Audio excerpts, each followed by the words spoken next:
Hello friends, आज हम autarky के बारे में जानेंगे। ऑटार्की एक आर्थिक शब्द है जो उस स्थिति को दर्शाता है जब कोई देश पूरी तरह से आत्मनिर्भर होता है, सेल्फ सफिशिएंट होता है और अन्य देशों के साथ कोई व्यापार नहीं करता है। ऐसे देश अपने सारी आवश्यकताओं के संसाधन या आवश्यकताएं खुद से पूरी करते हैं, जैसे भोजन, वस्त्र, ऊर्जा आदि स्वयं ही उत्पादित करने की कोशिश करते हैं और ना तो कुछ आयात करते हैं और ना ही निर्यात।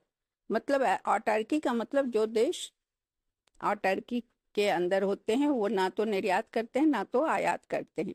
ऑटार्की एक ऐसी नीति या स्थिति है जिसमें कोई देश बाहरी दुनिया के साथ व्यापार नहीं करता और आर्थिक रूप से आत्मनिर्भर बनने का प्रयास करता है। ऑटार्की के कुछ उदाहरण हैं। पहला है अभी आधुनिक उदाहरण उत्तर कोरिया। उत्तर कोरिया को एक लगभग ऑटार्की वाला देश माना जाता है। यह बाहरी दुनिया के साथ न्यूनतम व्यापार करता है, जैसे अपना खाना खुद उगाता है, अपने हथियार खुद बनाता है और विदेशी वस्तुओं के आयात निर्यात को सख्ती से कंट्रोल करता है, नियंत्रित करता है।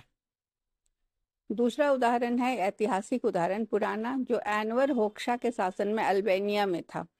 1950 से 1980 के बीच अल्बानिया पूर्ण रूप से आत्मनिर्भरता की नीति को अपनाकर आत्मनिर्भर रहा। इसने सोवियत संघ और चीन जैसे सहयोगी देशों से भी संबंध तोड़ दिए और स्वदेशी उत्पादन को बढ़ावा दिया।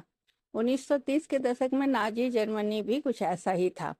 हिटलर का शासन युद्ध की तैयारी के लिए आत्मनिर्भरता को बढ़ावा देता था। देश ने कच्चे तेल, रबर, स्टील जैसे संसाधनों का घरेलू उत्पादन बढ़ाया और आयात को कम किया। लेकिन आज के समय में ऑटार्की दुर्लभ है, क्योंकि आज अधिकांश देश विशेषीकरण और अंतर्राष्ट्रीय व्यापार पर निर्भर हैं।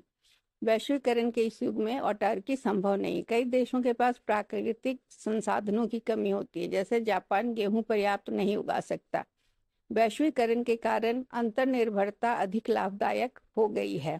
ऑटार्की के फायदे: दूसरे देशों पर निर्भरता कम होती है, स्थानीय उद्योग और नौकरियां सुरक्षित होती हैं, युद्ध या आपदा के समय आर्थिक सुरक्षा मिलती है। ऑटार्की के नुकसान: विशेषीकरण की सुविधा नहीं मिलती, वैश्वीकरण के फायदे नहीं मिलते,